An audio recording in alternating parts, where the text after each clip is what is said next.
بەناوی خی گەورەی میهرەبان سڵاو لە ئێوە بنەرانی خۆشەویست خوشحاڵم کە لە دەرفەتێکی تایبەتدا بە خزمەت ئێوەی خۆشەویست گەشتمەوە لەم دیدارە تایبەتدا. خۆشەویستان ئێمە ئێستا لە ناو بانگەشەی هەڵبژاردنین بۆ ئەنجومەنی نوێنەرانی عێراق. هێدی بانگەشەکە گەرمە بێ، هێزە سەرێکیەکانی عێراق و کوردستان خۆیان ئامادە کردووەوە کێبڕچیەکەن لەسەر بەدەستهێنانی کورسەکانی ئەنجومەنی نوێنەرانی عێراق. لەو نێوەندەدا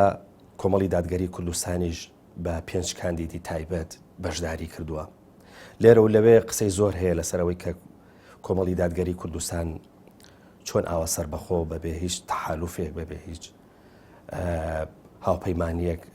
خۆی سەربەخۆ چۆتە ناو کێبڕچێکەوە. قسەی زۆر هەیە لەسەرەوەی کە ئەم جۆرە لە هەڵباژاردن تەکنیکێکە بۆ مەرجی هێزە بچووکەکان و باوەڕیان وایە شانسی زۆر لە هێزە بچووکەکان وەرەگرێتەوە. دەبێت پرسیاری ئەوە بکەین بزانین هێزە بچووکەکان چێن و چێن ئەوانەی کە دەچنە ئەو ململانەیە و هەروەها خۆیان بە هێزی بچووکە زانن. بابەتی زۆر هەیە لەسەر ئەوەی کە بۆچی کۆمەڵی دادگەری کوردستان کۆمەڵێک کاندیدی هەیە کەم کاندیدانە هەندێک جار لە هەندێک مناسباتە زۆر دووبارە بنەوە یاخود شانسی زۆرتریان هەیە لە کەسانی تر لە ناو کۆمەڵی دادگەری کوردستان. ئایا کۆمەڵی دادگەری کوردستان کەسی بەهێزی نییە یاخود با بڵێن ئەوەی یەکلایی کردوتەوە کە کەسە بە هێزەکانی بریتی لەمانەی کە بەردەوام لە ناو ململانەیە یاخود با بچنە بەمانایەک لەمانەکانە چنە ناو دۆخی هەڵبژاردنەوە. بۆم بەبەستە زۆر بەڕێز مامۆستا محەممەد حەکیم وتەبێژی کۆمەڵی ئیسلامی لەم دیدارە تایبەتدا بەشدارە و واروەها وەڵامی پرسیارەکانی ئەوە داتەوە. زۆر سوپاس کاک محەممەد بۆم دەرفەت. کاک محەممەد با لە سەرتاوە لەم پرسیارەوە دەست پێ بکەین. بەغدا چ گرنجێکی بۆ ئێوە هەیە و ئێوە ئەگەر بچنە بەغدا چیەکەن؟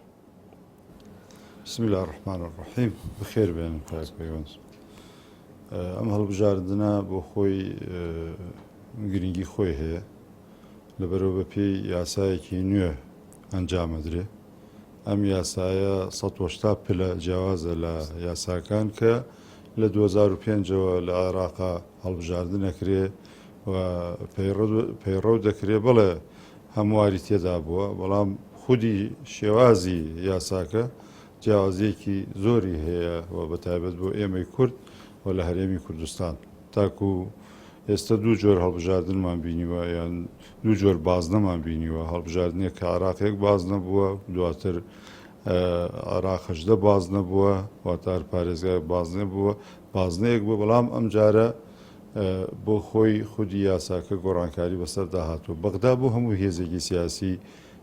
عێراقی بەتایبەت بۆ کورد گرنگی خۆی هەیە، چونکە ڕووداوەکان سەلماندیان کە دوجار بڕیار بۆ عێراق لە بەغداوەیە و تا ئێستا ناوەندی بڕیاری عێراق بەغدایە و زلهێزەکان مامەڵەی هاوسێکان دوجار بۆ بەغدایە. زۆر دۆستمان بینی ئێمە کە بە حساب دۆستی کورد بوون دوایی ملکەج بوون بۆ بڕیارەکانی بەغدا، هەم لە هاوسێکان هەم لە زلهێزەکان. ئەمانە هەمووی هەر نەبێت لەم قۆناغە و لەم زەمەنەی ئێستا ئەوە دەردەخاو کە بۆ هێزی سیاسی بەغدا گرنگی خۆی هەیە و پایەی خۆی هەیە. طەبیعی لە هێزێکیشۆ بۆ هێزێکی کە دەگۆڕێ، هەتا بۆ هێزە کوردستانەکان، هێزە سونیەکان، هێزە شیعەکان، هەر یەکەو بە پێی حەجمی خۆی و بە پێی سیاسەتی خۆی و پێی ئەجندای خۆی دەڕوانێتە گرنگی بەغدا. دوایی طبیعی پێچێ لە درێژەی پرسیارەکانی جەنابتانە زیاتر تیژ بکەینە سەرەوە بۆ کۆمەڵی دادگەری بۆ بەغدا گرنگە. ئەوە زۆر ڕەهەند و زۆر جوانبی جیاوازیە کە ئێمە دەبێت لەسەری ڕاوەستین و کادر و ئەندامانی ئێمە و شاریان هەبێ کە ئەم هەڵبژاردنە بۆ کۆمەڵی دادگەری بۆ گرنگە، ئەوەیان ڕێشیکردنەوەی زیاتریە. باشە. زۆر پێش ئەوەی کە باوا بڵێن ینی بچینە ناو بانگەشەی هەڵبژاردن و یاخود ئەوەی کە پێگوترێت تەحالوفکردن باوا بڵێن لە هەرێمی کوردستانە دروست ببێ، قسە زۆر لەسەر تەحالوفەکرا، بەڵام دوجار تحالفێکی ئەو تۆمان نبینی کۆمەڵی ئیسلامی چۆن بوو سربەخۆ ئەم بەڕیارەیداوە هیچ تحالفێکی لەگەڵ هیچ هێزێکی سیاسی تر نەکرد. یەکێ لە نیشانەکانی تری ئەم یاسایە شوێ پاڵ بە هێزە بچووکەکان ئەنێ بۆ باوشی هێزە گەورەکان خۆی عولەتی ئەم یاسایە کە دەرکراوە ئەوەیە کە ژمارەی هێزە سیاسەکان لە نێو پەرلەمانی عێراقدا کەم کرێتەوە. تەمەن ناوچەکانی عێراق بە شیعە سونە کورد هەر ناوچەیەک ژینگەیەکی سیاسی خۆی بەرقەرارە تێیدا. ئەمنەوەی دەیبینم و ئەوش بیستومەوەش لە واقعادەی خوێنینەوە لە نێو هێزە شیعەکان و لە نێو هێزە سونیەکان دوجار تحالفاتی گەورە دروست دەبێ و هێزە بچووکەکان ئاساییە لەوێ لەگەڵ هێزە گەورەکانە کۆ ببنەوە. بەڵام ئەو دۆخی کە هەرێمی کوردستانی تێدایە کە لە 92ەوە سیستەمێکی حکومڕانی هەیە و گلەی و ڕەخنەکان وەک بڵێ گەیشتوتە تۆپ و چەند خولێک ئۆپۆزیسیۆنێکی فعلی لە هەرێمی کوردستانە هەیە. ئەمانە جێوێکی خوڵقاندووە کە ئاسایی نییە بۆ حزبەکان پێکەوە یەک بەرەیان هەبێ. بۆیە هاوپەیمانی لای هێزەکانی دەرێ دەسەڵات قورسە لەگەڵ دەسەڵاتەوە تا قورسە جارێکی کە ببینین ئێمە هێزی کوردی هەموو بە یەکەوە لە بەغدا یەک لستیان هەبێ و پێکەوە بچینە هەڵمەتی هەڵبژاردنەوە ئەوە بەداخەوە ینی دەکرا بارودۆخی کوردستان بەو شێوازە نەبێ. واتە ئاسان نییە بۆ هێزێکی سیاسی وەکو کۆمەڵی دادگەری بڕیای هاوپەیمانی بدا لەگەڵ هێزە گەورەکاندا. ئەمما هەوڵێک درا ئێمە لە چاوپێکەوتنەکانی پێشوودا یان لە لێدوانەکانی پێشووماندا باسمان کردووە هەوڵێکە بۆ لە نێو هێزەکانی تردا کە جۆرێ لە هاوپەیمانی دروست بکرێت بەڵام ئەویش نەکرا ڕاستەکەی بە نەتیجە نەگەیشتین. دوجار خوێندنەوەی من وایە کە ینی هاوپەیمانی جۆری هەیە بۆم بە پێم یاسایە ئەکرێت تۆ هاوپەیمانی تەبێ ئەکرێت تۆ لێک تێگەیشتن تەبێ ئەکرێت دوجار تۆ لە سەر کۆمەڵێ پرەنسیب لە نێو پەرلەمانی بەغدا پەرلەمانتاران لە نێو خۆیان جۆرێ لە نزیکایەتی جۆرێ لە هاوپەیمانی دروست بکەن. کاک محەممەد بەم سیستەمە یاخود بەم یاسایە وترێ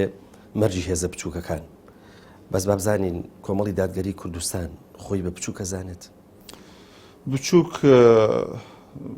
ئێمە کە چینە هەڵمەتی هەڵبژاردنەوە تەڵەن تۆ بە ئامانج و بە ئامراز و بەوانە وەکو کۆمەڵی دادگەری کە ئێمە پەیامێکمان هەیە و لەسەر ڕێبازێکی پیرۆز کار دەکەین لە کۆدا تەوان لە کۆی کۆمەڵی دادگەریدا ئێمە لەسەر ڕێبازێکی پیرۆزین و خزمەتی ملەتەکەی خۆمان دەکەین بەو دیدگایی کە هەمانە کە نایشارینەوە ئێمە خەڵکێکی ئیسلامین دەمانێت خزمەت بە جەماوەری خۆمان بکەین بەو شێوازەی کە خۆی پەروەردگار پێی ڕازیە. طبیعی کۆمەڵی دادگەری لەو ڕوانگەوە تەماشاکەی خۆی بە بچووک نازانێ و هەرگیز ئێمە خۆمان لە هەر کوێ قسەمان کردووە پشت بەو دیدگایی کە هەمانە بەو بیر و باوەڕێی کە هەمانە هەرگیز کاتێ لە مەجلیسا قسە دەکەین یان لە لێدوانە دەین لە تەلەڤیزیۆنەکان ئێمە پشت بەوە نابەسین چەند کورسیمان هەیە. بەڵام کاچتە هەڵمەتی هەڵبژاردنەوە و کاتێ باز لە هەڵبژاردن دەکرێت باز لە داتا دەکرێت باز لە ژمارە دەکرێت. دوجار ئێمە لە بەغدا لە 328 پەرلەمانتار کە دوو پەرلەمانتارمان بووە ماوەیەک سێمان هەبووە یەکمان هەبووە ئەمانە معنای ئەوەیە لەوێدا تۆ ینی بە حزبی بچووک یان بە قەوارە و لستی بچووک ئەژمارەکرێت ئەوە حەقیقەتێکە ناشارێتەوە. مەڵە باسی ئیسلامی بوونە دەکرد مەبەستم تەرکیز بخینە سەر ئەم شوناسی ئیسلامی بوون بۆ ئێوە لە بەغدا چه گرنگێکی هەیە؟ ئێمە تەبیعی بڵێیت و نەڵێ کە بەغدا بۆ خۆی تابعێکی ئیسلامی بەعام ینی وێڕای نەزەرمان لەسەر مەزهەب و توندڕەوی و میان ڕەوی ئەوەی کە لەوێ هەن بەڵام تەبیعی بوونی هێزی ئیسلامی دەنگی ئیسلامی لە بەغدا پێگەی خۆی هەیە و زۆر جار بووەتە هەوێنی نزیک بوونەوەی کورد و شیعەکان و یان سونەکان و لێک تێگەیشتنی زیاتر حتمما ضرورەتی خۆی هەیە کە خەڵکێکی ئیسلامی لە بەغدا هەبن. باشە. دەکوتی هێزە دەسەڵاتدارەکانی هەرێمی کوردستان و زۆر بە ڕاشکاویەکێتی و پارتی خاڵی زۆر بەهێزیان لە بەغدا نییە.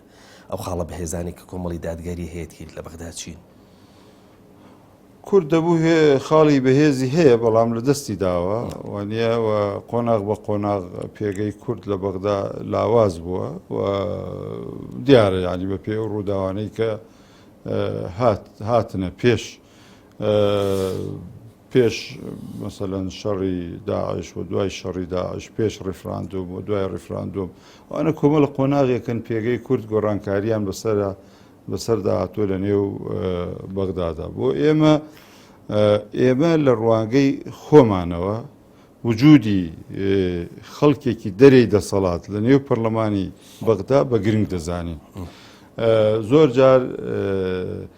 ئەو معارەزە بوونە چۆن لێرە معارەزەبوونێکی نێو هەرێمی کوردستان وای کردووە هەندێک جار لە هەندێ بواردا دەسەڵات بە خۆیدا بچێتەوە یان دەسەڵات خۆی کۆمەڵی هەنگاو بنێ یان پشگیری هەندێک هەنگاو بێ لای کەم ینی جۆرە لە چاکسازی یان جۆرە لە دژایەتی گەندەڵی یان جۆرێ لە لێپێچینەوەی تێدا بێ یان جۆرێ بە ڕێژەیەکی کەمیشە بێ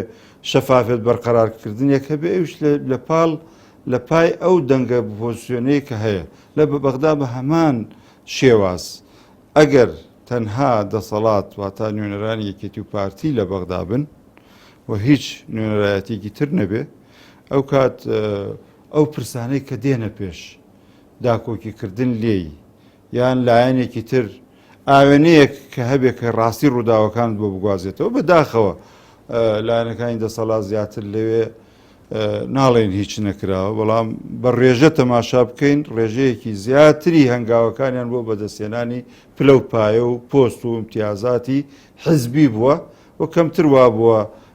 داکۆکی کەر بوو بێتن لە مافەکان تەمان خەڵکێک بەستم لێرە نوێنەرانی کۆمەڵی دادگەری کە دوو کەسیش بوو بێتن زۆر جا شایەتی ئەو دراوە کە پێگەیەکی زۆریان هەیە و ڕۆڵێکی زۆریان هەیە و دایم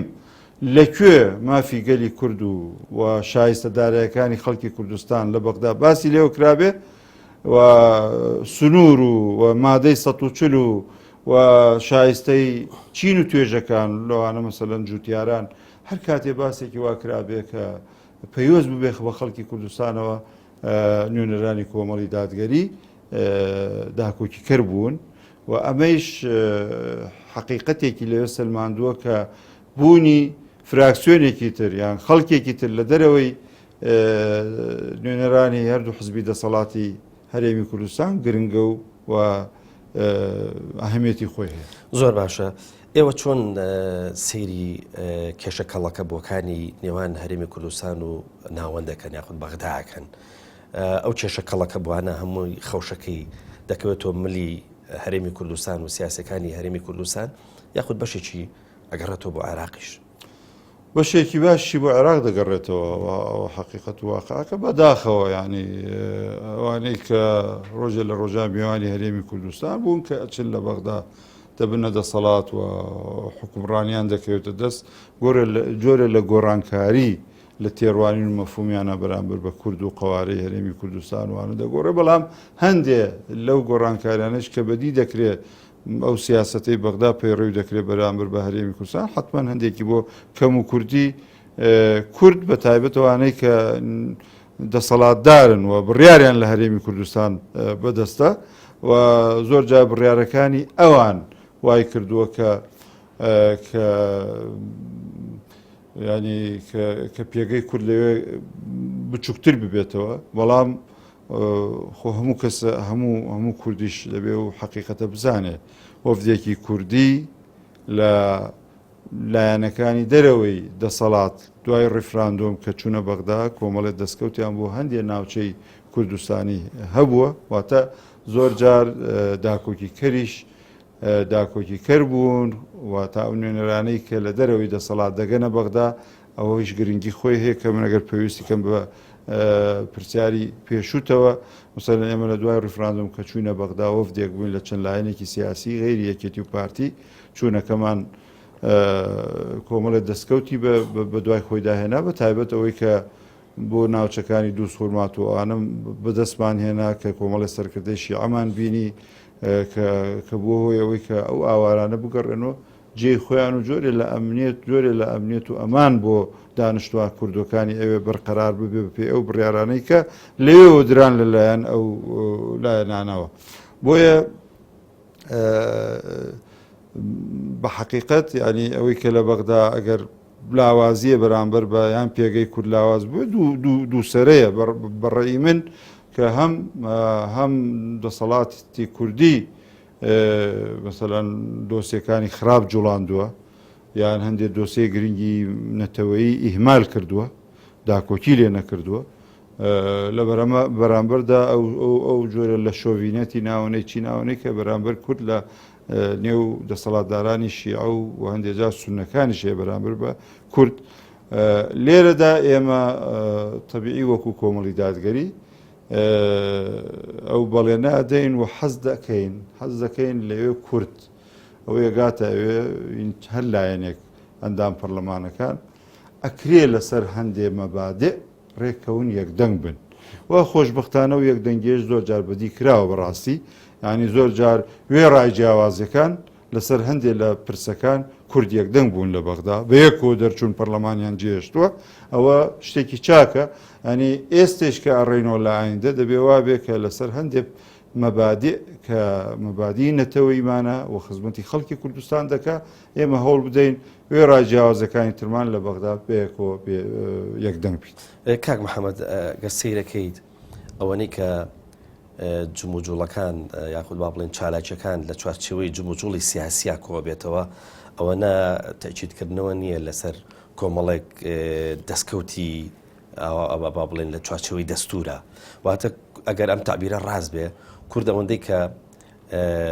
تێبینی هەیە لەسەر جموجوڵی سیاسی ئەوەندە ناگەڕێتەوە بۆ دەستور لە کاتێکا لە دەستورە کۆمەڵێ مافی زۆر سەرێکی و ئەوەی کە جنابەت باست کرد مافی نەتەوەی کورد زۆر پارێزراوە بۆچی کورد نەیتوانیوە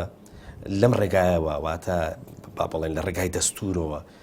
کاری خۆی بکاوە زوو تەکیل لە دەستور بکاتەوە ئەو خاڵە گرنگانەی ناو دەستور بێنێتەوە و ململانەی پێ بکات لەگەڵ لەسەر مێز لە بەغدایە. کورد بیان بڵێ بەشێکی کورد کە لەوەیە پشکی شێری بەرکەوێت لە بڕیارە سیاسەکانی کووردا دائیمەن هەستە دەکرد خۆی جۆرێ لە موقت ئەزانێ ینی کە لە دانیشتنەکانە ئەوت بەدی دەکرد خۆی بە موقت لە بەغدا دەزانێ و دیارە خەون و خەیاڵێک یان بڕیارێک یان بیرۆکەیەک هەبوو بێ کە ڕۆژە لە ڕۆژان دەرفەت بێ ئەوەی کە بڕیار درا کە ڕیفراندۆم و بەنجام بدرێت. ئەمە هەستێکی دروست کردبوو کە تۆ جۆرێ لە جێگیربوونت نییە لە سیاسە تاوێ لە وجودا لە بەغدا هەر بیرت لەوەی بەشکەم هەلو مەرجێ بێ شتێکی تر دروست ببێ. ئەمە کاریگەریەکی هەبووە ئەمەی شوای کردووە وێ ڕای خاڵی پێشتر کە باسمان کرد بۆ خۆیان هەر لە نێو سەرکردە سونە و شیعەکانیش بەڕاستی ئەوانەی کە لە پەرلەمان وانەی کە بنە وەزیر و ڕئیس وزەرا و ئەوانە ئاڵێم ئەوانە دائیمەن بەرامبەر بە کورد ئەمن ینی ناڵێم هەمویان بەڵام زۆربیان بە تێڕوانیان بە تەندروست بەرامبەر بە کورد نازانم دائیمەن بەڕوویەکی شۆڤێنێت و کورد و عێراقیان لوشداوە و خێروبێر عێراق هەموو کوردەی باوە بە نەزرەیەکی خراپە لەوانیشەوە واتە بەشێ لە سیاسەتی کوردی کە خۆی بە موقت زانیوە لە بەغدا لەگەڵ ئەم تێڕوانینا کە یەکی گرتووەتەوە ئەوەی زۆر جار لە بیر بردوینەتەوە کە داکۆکی کردبین لە مافەکان بە پێی پشتبەست بە دەستور ئەوە بۆ خوێندنەوەی بنە کە لەوێ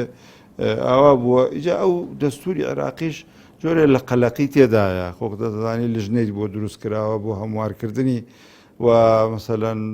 هەندێ مادەی هەیە کاڵێن تەوقیت کراوە بۆ وەختێک کۆڵێن بەسەر چوە و نەخێر بەسەر نەچووە کورد ئێستا من شیعەکان ئەو پرسیارەی تۆ لەو ڕۆ من تاکیدی لەسەرەکەومە شیعەکان لاەنە شیعەکان لە گەڕانەوە بۆ تانە لە بڕیارەکان یان مخالفەی دەستور کەگەڕێن و بۆ محکەمەی ئیتیحادی و لەوێ تانەدەن یعنی ئەوان زیندووترن لەو بابەتەیە ئەوان زیندووترن کە ڕێگری لە ئێمەکەن لە مافەکانمان بەگەڕانەوەیان بۆ دەستور بەتانە لێدان لە محکمەی ئیتحادی من کەم کوردم هینیوە ئەو مەلەفە بجوڵێنێ واتە وەکو تۆڵی هەم دەستور هەم بچێتە محکمەی ئیتحادی تانە لەوێ بدا ینی کەم هەمووی پێم وایە ئەو لە 2023ەوە کە کورد لە بەغدایە یان نەکرێ بڵێن لە 2005ەوە کە هەڵبژاردن کراوە ئەو ئینە دەستوریانە لە عێراقا هەیە ئەگەر هەمووی دوسێ جار بینی بێتم تانێ درابێت تاڵنێک درابێ کەم وایە لایەنەسی ئەمەش بۆ پەرتەوازەی دەنگی کورد لەوێ ئەگەڕێتەوە چکە ئێمە ڕاستە ئەڵێن دەسەڵات بەڵام خۆتان نەزان جیاوازێکی زۆریش لە نێوان یەکێتی و پارتی لە بەغدا هەیە سیاسەتی یەکێتی و پارتی لە بەغدا جیاوازە و بەداخەوە زۆر جاریش لەسەر پۆستە هەستیارەکان یان پۆستە سیادەکان کە سەرۆکیاتی کۆمارە دوای مامجلال بە تایبەت مشتومڕ لە نێو یەکێتی و پارتی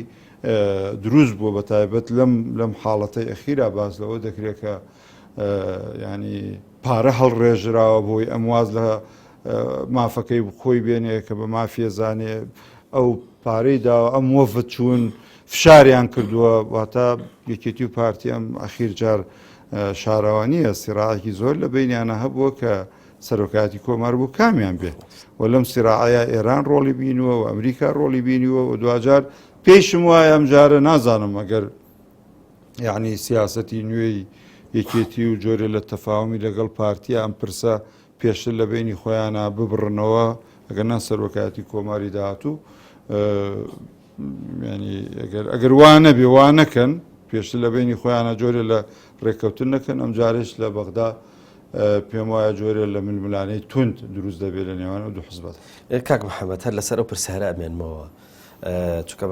ینی بەتەچیت بەیاخێکی گەورەی هەیە جگە لەوەی کە تێڕوانینێکی گشتی هەیە تێڕوانینێکی باو خەریکە وردەوردا عەقڵبەند و ڕۆشنبیرەکانیش وابیر بکەنەوە کە ئەوانەی کا بن بە نوێنەری هەرێمی کوردستان بە نوێنەری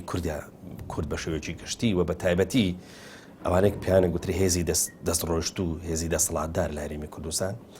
سیاست لە بەغا ناکەن واتە لەسەر مێز کۆمەڵە بکەری سیاسی بەهێز نین بەڵکو ئەوەی کەیکەن زیاتر لە شێوە بزنسێکە چێ لەو ڕوانگەیەوە کە داوا کۆمەڵە مەکسبی تایبەت دەکەن بە خۆیان و داوا کۆمەڵک هەتا ئەپەڕنەوە بۆ ئەوەی کە داوا پارە بکەن ئەمە ژوای کردووە کە خەڵک لە هەرێمی کوردستان زۆر متمانەی بە بەغدا نەمێنێەوە بزانێت لە بەغا کێشەکانی چارەسەر ناکرێت بەڵکو هێزە دەستڕۆشتەکان نەریتێکیان دروست کردووە ئەم نەریتە زیاتر لە ئاڵ و وێرو لە بزنسە چێ نەک لە سیاستکردن. من تاکید لەوە کەم منیش پێم وایە کە بەغدا بەداخەوە ینی پەرلەمانی بەغدا هەم بزنسی حزبی تێدا دەکرێت و هەم بزنسی شخصی تێدا دەکرێت. ئەمە لێرەوە دەکرێت ئێمە جیاوازیەکی کۆمەڵی دادگەری بڵێن ئەویشەوەیە کۆمەڵی دادگەری ئەکرێ بڵێم تاکە حزبە بۆ ڕێژەیە کە پەرلەمانتارانی پابند کردووە لەو شایستەدارایی خۆیان کە وەری دەگرن بەشێکی باش دەگەڕێتەوە بۆ دارایی کۆمەڵ و تاکو ئێستا نوێنەرانی کۆمەڵ ینی لەوێ لە بەغداوی منە بیستم ینی بزنس دەکرێت بە کوردەکانەوە کە ینی کە باسیەکەی واتە بزنس جێی سیاستکردن و ئەوەی گرتووەتەوە ئەوە تا ڕادەیەکی ینی ڕادەیەکی فەردی هەیە واتە لە تاکەکانە ئەیبیستی بە تایبەت لە نێو سونەکان و لە نێو شیعەکان و هەروە لە نێو کوردەکان واتە بووەتە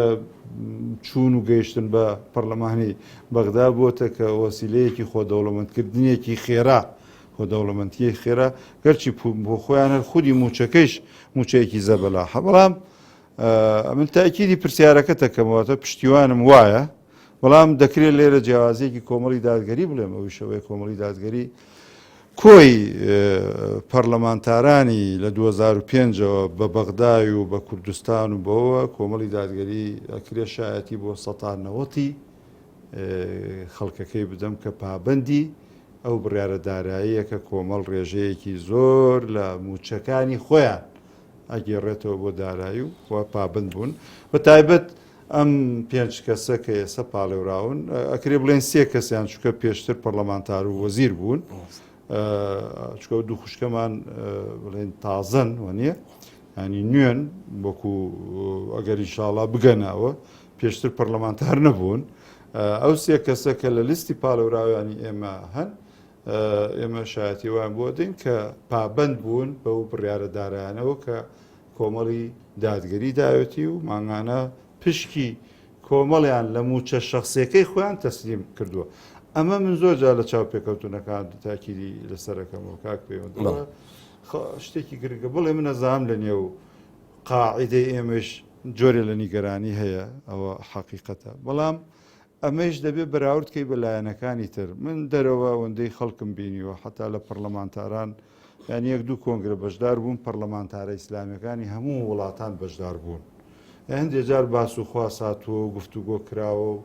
ئێمە ئەومان وەکو مەکسەب و مەیزەیەک باس کردووە هیکەم لایەنی ئیسلامی هەیە ئەو ینی هەندێکیان سەریان سوڕەما لە تونس لە مەغریب لە وڵاتانە قانونەت داتیوێ بۆ حزبەی بڕن و ئەوانە جامە ئەمەش بۆ کۆمەڵە بێتە دەستکەوتێک ڕاستە دوجار کەسی تاکێک پەرلەمانتار وێ ڕای بڕینەکەی کۆمەڵیش پارێکی باشی بۆ مێنێتەوە بەراورد بە خەڵکەکەی تری کۆمەڵی دادگەری بەڵام دوجار بەراورد بە لایەنەکانی تر و پەرلەمانتارەکانی تر و ڕەفیقەکانی تری ئەوە تاکە حزبە بەو ڕێژێ من ناڵم حزبیکە نییە بەڵام تەحەداکەم لە کوردستان هیچ حزبێکی تر بەقەدەر کۆمەڵی دادگەری لە پارەی پلە باڵەکان پارەی بڕێ بۆ دارایی کۆم باشە کاک محەممەد ئێستا بینەران حەقی خۆیانە پرسیارێ بکەن بڵێن ڕاستە نوێنەرەکانی ئێوە هەمیشە پابند بوون بە پرانسیپە حیزبیانی کە ئێوەداتان ناوە ئەو پێوەرانێک کە حیزب بە تایبەتی لە بواری داراییە خسوێتی سەر شانیان پابند بوون بە شێوەیەکی گشتی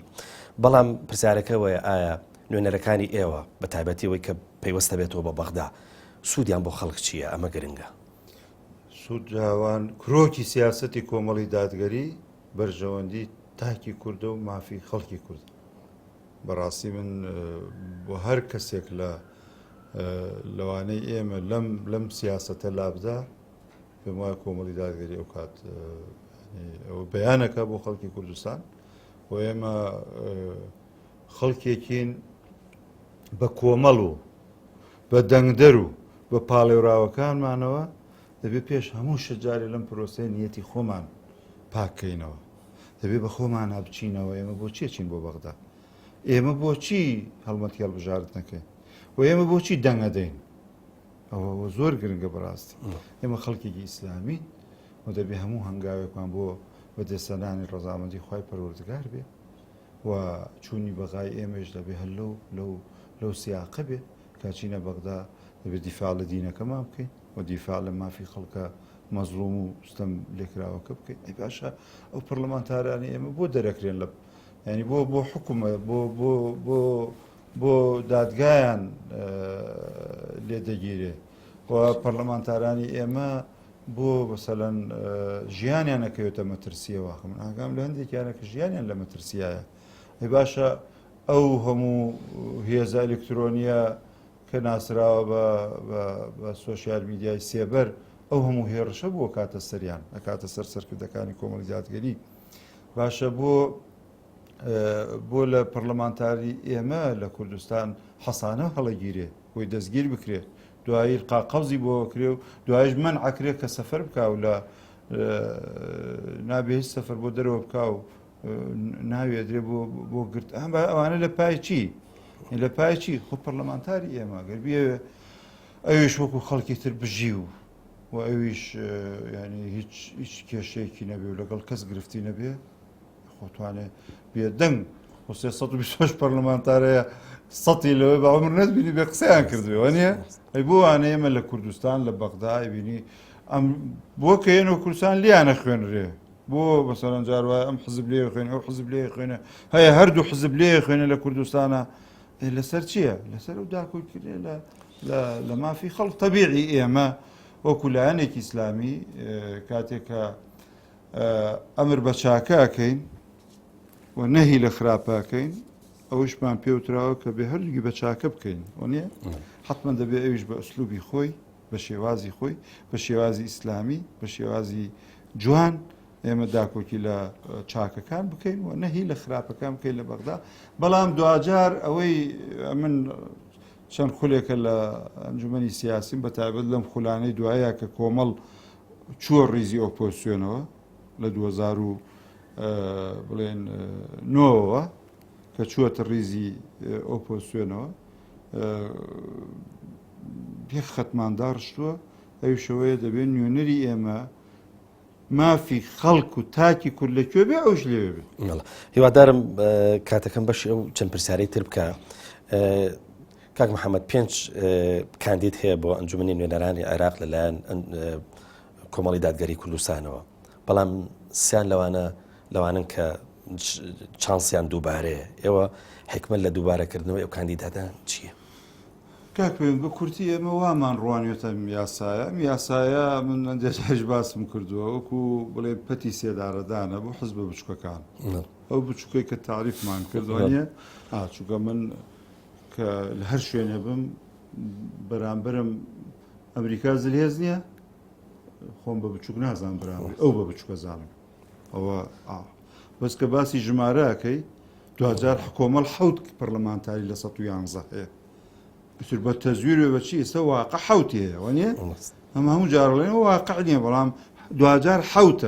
چیتە قونسولەکان چەند پەرلەمانتارە لێ 7 هەیە لە بەغداڵی 2 هەیە وانە خۆ ژمارە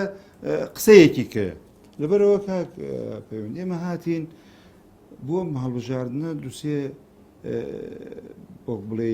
ستێپمان لەبەر دەست خۆماندانە. یەکەم هاتین لەبەرەوە کوردستان کراوەتە 12 بازنە هاتین بازنە بەهێزەکانی خۆمانمان هەڵبژارد لەکوێ ئێمە دەنگی بەهێزمانەیە ناوەندی هەڵبژاردمان ڕاستپارد 12 بازناکەی خستە بەردەستمان 110مان لە شوێنێکەیە 115مان لە شوێنێکەیە 110مان لە تقریبەن 4 شوێن هەیە باقیەکەی 105 و کەمترمان هەیە این دەنگەکان هاتین تەرکیزمان خستە سەر 15کە 8دەکە و لێی نەهاتینە خوار ئەوش بۆ هۆکار کە لەوەی لەگەڵ لایەنێکان نەگەیشتن بە نەتیجە لەسەر ئەوە بوو بێ کە شوێن هەیە نفوزی هەردوومانین ئێمە برایانی ئێمە و یەکگرتوو هەردوو لە حەقی خۆمان داکۆکی لە هەڵەبجە بکەین و هەردوو لەشمان هیوای سەرکەوتن بۆ بەرامبەر خوازین بەڕاستی کە ئێستا دوو پاڵێوراوی ئیسلامی لەوێ وەکو پیا و لە ریزی پیاوەکانە بڵێن هەڵمەتی هەڵبژاردنەکەن بۆ لە بەربرانی یەکگرتو ئێمەش ئەو منتیقە بە نفوزی خۆمان نەزانین بە جێی دەنگی خۆمان ێزانین ئەوە ستێپی یەکەم ستێپی دووەم ئێمە هاتین حەقەتەن وتمان لەم قۆناغا کێ زیاتر دەنگی بۆ کۆمەڵی دادگەری پێیە بۆیە جۆرێ لە تەکلیفیش بوو ئەوانەی کە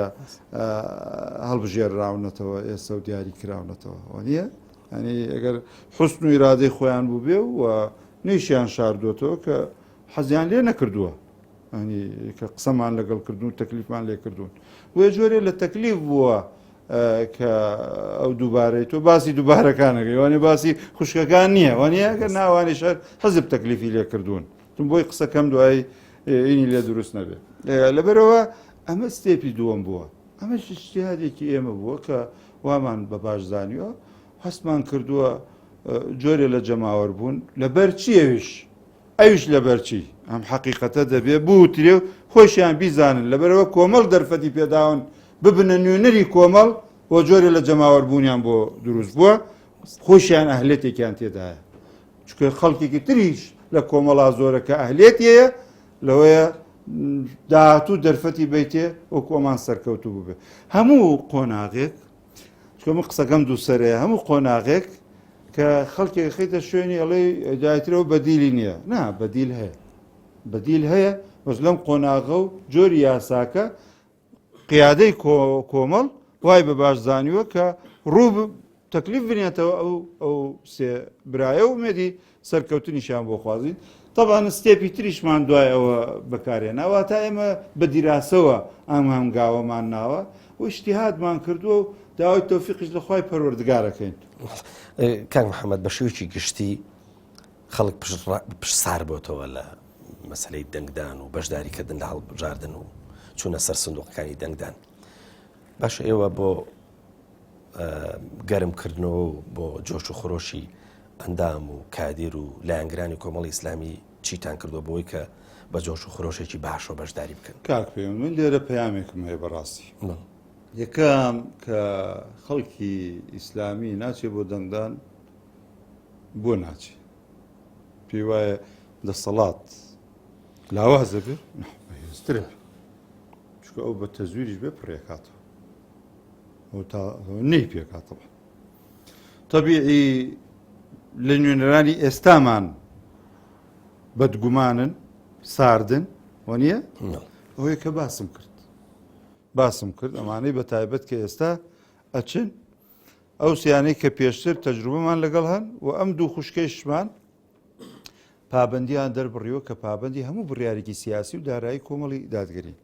جۆرێ لە ساردی لە نێو ئیسلامیەکانە هەموو عام ئیسلامیەکان ئەگەڕێتەوە بۆ ینی جان بە دارایەکە بە حەقیقەت من نایشارمەوە ئەوە کرۆکی بڕیاری خەڵکێکە کە سار دەبنەوە هەم پەرلەمانتار و کۆمەڵی دادگەری وەرە بزانە چۆن بەڕێوەچی کۆمەڵی دادگەری باش ئەمە سارد با منە و ستێپی قسەکانم لەبیر نەچێت چکە دەمێ شتێک بگەێنم لێرە کاکە پەیوەند من لێرە کاری سیاسی علاقاتی کۆمەڵ ئەکەم بەشێکم لەو مەنزومەیە کە ئەو کارە ڕۆژانە خەڵکی کۆمەڵی دادگەری کێشەی ئاسایشی هەیە و کێشەی وەزیفی هەیە و کێشەی گرفتێکی تری سەحی هەیە و مەسەڵ ڤیزەی ئەوێ و مە بۆ نمونە یعنی کۆمەڵە داواکاری ڕۆژانە خۆیت خۆ من غەریب نیم یعنی لێرە دێت باشە ئەو خەڵکە دەبێ هەمووی بزانێ یان دەوێت پەیام بەهێز بێ بانگەواز بەهێز بێ ڕادیۆی سونەت بەهێز بێ ئەڵێ بۆ لقێکی نەخۆشخانەکە لە هەولێریش ناکەنەوە بۆ لە شوێنەکە هەموو ئەوە پرسیارن بەڕاستی جارە کۆمەڵی دادگەری بە خۆی حزبی و ڕێکخراوەکانی 30,000 کەسی تەوزیف کردو لە کوردستان یانەوە حەقیقەتێکە ئەگەر کۆمەڵی دادگەری وجودی نەمێ لە نێو ئیسلامیەکانە 30,000 کەس بێموچە بێ تۆ نەخۆشخانانە زیاد لە 500 کەسی خەڵکی ئیسلامیە خۆ 100 کەسی کۆمەڵە خەڵکەکەی تری ئیسلامی و خەڵکی هاوڵاتی ئەوە تەوزیفی کردوون واتە معاشخۆری کردوون ئەمانە هەمووی باشە دەوێت لە ڕووی بانگەوازۆ بەهێزبی دەرزتە بێ دەورتە بێ ئەمانە هەمووی بەسراون بە پێگەی تۆ من کاتێ تەلەفۆنەکەم بە ئەمڕۆ مەسەلەنسە یەکێکیت لە دەرگادا و خەڵکمان گیراوە کە تەلەفۆنەکەم کاکی کۆمەڵی دادگەری خوشکی کۆمەڵی دادگەری ئەوە ئێستا مەلەفە لەسەر مێزەکەم دەیان مەلەفی داواکاری لەو جۆرانە هەیە کە تەلەفۆنەکەم پشت بەست بە پێگەم تەلەفۆنە لە بەغدا نەبم وەکو سێپایەک پایەکی نەبێت ڕاوەستێ ڕناوەستێ لەبەرەوە هەر کوردستان گرنگ نییە من تەسەوڕم وایە لە کوردستان 15 کورسی بین لە بەغدا نەبین وەکو ئەوەی لە کوردستان 5 کورسی بین و لە بەغدا 3 بین منەچم هەر قونسوڵەیەک هەڵە لە بەغدا چەند کورسیتانێ بەغدا گرنگە ئێستا لەبەرەوە ساردبوونەوەی تۆ زەربەدانە لە پرۆسە خێرخوازیەکەمان ساردبوونەوەی تۆ دەنگنەدان و نەگەیشتنی کۆمەڵ بە بەغدا زەربەدانە لە پەیام زەربەدانە لە کەناڵی بانگەواز زەربەدانە لە جموجۆلە بانگەوازەکان لە سەنتەری حیکمە کە هەموو نزیک 8,000 قوتابی و گەنج و خەڵکی ئەم وڵاتی ئێمە مەسەلەن لەوێ ئەو هەموو ڕێکخراوانەی تر کە من ئێستا جردم لە بەردەست نییە کە کۆمەڵ چەند خزمەتەکە 1000 هەتی و کۆمەڵ لە کوردستانە کەفالەتی بۆ تەرتیب کردوون ئەمانە هەمووی لاوازە بن کاتێ تۆ لە بەغدا نەبووی کە لە بەغدا ئەم جارە نەبووی هەڵمەتی هەڵبژاردننی کوردستان ببینە بزان هەر خەڵکەکە خۆی بێمەعنەویاتەکە لە بەغدانێ هەر حەزبێک کە لە بەغدا نابێ معنەیاتی خەڵکەکەی ڕوخێ بۆ کوردستان کە هەبێ لەبەرەوە گرنگە ئەمە کەسێک من حەزەکەم ئەم وشیاریە بڵاو بێتەوە نەی بەسن بەوە وەڵا هەیە ئەڵێ وەڵاهی ئەخر فڵان کەس فڵانە پەرلەمانتار نهاتۆتە ماڵمان یان نهاتۆتە مەنتیقەکەمان کە فریان نەکەوتووە عوزر جا تۆ خۆ دەنگ کە دەنگ ئەدەی دەنگ بە زەید ئەدەی زەید لەبەر چاو مەگرە ئەم پێگەی کۆمەڵی دادگەری لەبەر چاو بگرە ئەم پێگەیە بۆ کۆمەڵی دادگەری بۆ کاروانی کاری ئیسلامیمان زەرورە و لەبەر چاوی بگرە کاک محەممەد ئەمە دیوێکی پەیامەکە خودت بەشێکی پەیامەکە بۆ ئەندام و کادرانی کۆمەڵی دادگەری کوردستان ئەی ئێوە خیتابی ئێوە یاخود با بڵێن بانگەشەی ئێوە لێرە بەدووە بۆ خەڵک بە شێوەیەکی گشتی بۆی پشتیوانیتان بکە ئەمان بە چۆنەکە خەڵکەڵێن ئێمە تەماشای باڵوێستی پێشومان بکەن تەماشا بکەن بزان لە بەغدا دوو نوێنەرمان هەبووە لەکوێ باسی خەڵکی کوردستان و کوردستان بووە نوێنەرەکەی ئێمە ئەگەر بەقەدەر 5-6 نوێنەری دەسەڵاتە دارەکانی نەکردبێ گلەی بکەن باشە ئێمە بۆ لە چینە بەغدا ئێمە بۆ ناچینە بەغدا هەردوای هەڵبژاردن بچین $1 ملیۆن وەرگین و بیدەینە خزمێکمان خزم و کەسمان ئێمە کۆمەڵ بەڕاستی بۆی کۆمەڵ بەڕێوە بن پارە پەیداکەین بەڵام داراییەکمان هەیە شەفافێتی تێدایە هەندێک لایەن خەڵکە خەڵەتێنە هەندێک لایەن ئێستێمە پێمان ئەوترێ ئەو پرسیارەش ئەوەسم بۆ 5 کەسەی بۆ 20 هەڵ نەبژاوە نییە پێکاکە ئەخر هەیە 20 ساڵە بژێرەویش نایێنێ شێوازی هەڵبژاردنەکە وایەوە نییە هەی شە 20 ساڵە بژێرە دوای تیجارەتی پێوەکە کاکێمە تیجارەت بەم بەدەنگی خەڵکەوە ناکەین ئێمە ئەوەندەی بتوانین خزمەتێکەکەین بۆیە ڕوومان لە جەماوەریشەوەیە کە کرۆکی سیاسەتی ئێمە مافی ئێوەیە لەکوێ ئێوە هەبن فەرمو باشە پەرلەمانتارانی کوردستانمان درێغیان کردووە لە مافی خەڵک باشە لەسەر مافی و موچە خۆران پەنایان نەبردە لێپرسینەوە لە حکومەت ئەی لەسەر ئەو لێپرسینەوە سەرۆکی فراکسیۆن و پەرلەمانتاران بە هەڕەشە و گوڕەشە و جاروایە بە تەرغیب و تەرهیب نەهاتن بەرەو ڕویان ئەی بۆچی ئەوانە خۆ کاکە بتەوە سەلامەت بی ڕێ سەلامەت بوونی حزبی ئێمە و تاکی ئێمە زۆر دیارە پەرلەمانتار ئێمە زۆر دەتوانن سەلامەت بێ و بۆ خۆی تەوە ئەی باشە ئەی سۆران عومەر بۆ حەسانی لەوەرگیرە خۆ لەسەر تەلەڤیزیۆن لە دیفاعی لە مافی و خەڵکە نەکرد ئەی بۆ ئەم گومانە لەسەر کۆمەڵی دادگەری لەسەر چی نا کۆمەڵی دادگەری لەکوێ کێ وەکو کۆمەڵ ساغ و سەلیم ئیشەکە کاک وەرە ئەوە هەموو ئەم سلێمانیت دەیان مستەشفای ئەهلی تێدایە باشە وەڵڵاهی کۆمەڵ دارایی کۆمەڵ یەک فلس لەو پارەی نەخۆشخانەیە بە حرامەزانێت چکە وەقفە وانە چی حزبێک واکە چی خەڵکێک واکە لەبرە پێگەی ئێمە کە بەهێز ببێ خزمەتی خەڵکی پێکەین لەوە یەک گلەی لەسەرمان بنەیڵێمەوەیشەوەیە کاکی پەرلەمانتار لە هەولێر 8 ملیۆنی هەیە ئێ باش هەموویان 8 ملیۆن وەرەگرن کۆمەڵ 4 ملیۆنی لێ وەرەگرێتەوە لەسەر 4 ملیۆنەکە خەڵکی ئێمێشتان چاوی لەو پەرلەمانتارەیە فعلەن 4 زۆرە لە خۆی وانە بکاکە بەس لێرە ئەو حەقیقەتەیش بزانە هیچ حزبێک نییە لەگەڵ پەرلەمانتارانی ئەوە مامەڵە بکات ینی لەبەرەوە ینی من پێ مەسەلەن ئەوە زۆر جار خەڵکەڵە جاوت ئەوە چییە جاوە ئەوە دلیلی نەزاهەتە چونکە ئینسان بەسەر پارە شیرینە 8 وەربگری و یان تەقاعودەکانمان 6 ملیۆنی وەربگریت و دوای بێتە دارایی زۆرمان بینی ڕخنەیە گردوایی ینی ئێمە هەبوو ڕخنەیە گردوایی 105مان قسە سەر هەندێک خەڵک هەیە مەسەلەن لی دەرنەچوو مەسەلەن تۆ ئەو پارێ بێ 2 ملیۆنی مانگانە لە دارایی وانە مافی خۆت و بیدەیت و بە قانون مافتە بە قانون بۆ قانونی کە هەبووە مەسەلەن ئەمانە بوو جای من زۆر جار بە خەڵکم و تۆ خەڵکی تکەوت جاوە چییە وتمە ناوە دلیلی نەزاهەتە دلیلی ئەوەیە کە خەڵکێ لە پارەی خۆی ببەخشێ بداتەوە حزبەکەی دوایی ئامانەتی $1 ملیار خستە سەر دەستیشی ئەی پارێزی باش کاک محەممەد تەنها چەند خولێکێکم ماوە بابەتیژی زۆر گرنگ هەیە ئەویشەوەیە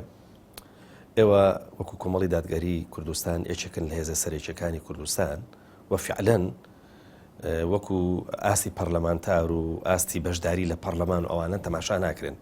خۆتان جموجوڵی سیاسی و هەروەهاوی کە پێکوترێ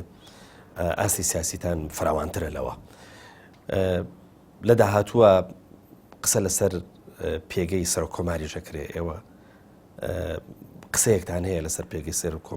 کۆمار بۆ شێ بێ ئەمە ئێوە قسەیەکتان هەیە لەو بارەوە ئێمە ئێستا قسەی حازرمانی لەو بارەوە وەکو کۆمەڵی دادگەری بەڵام ینی عرفێکە بووە لە منزومەی حکومڕانی لە بەغدا ئەویش سەرۆکوەزیران بۆ شیعە و پەرلەمان بۆ سونە و سەرۆکایەتی کۆمار بۆ کورد ئەوە پارێزراوە بێ باش پارێزراوە بێ باش. زۆر سپاس دەکەین کاکەوتەبێژی کۆمەڵی دادگەری کوردستان سپاس دەکەین. بەڵام خۆشەویستان بەم شێوەیە گەشتنە کۆتایی ئەم دیدارەمان تاکو بێ گەشتنەوەیکی دیکە هەمووتان بەخوای گەورە ئەسپێری خواتان لەگەڵ.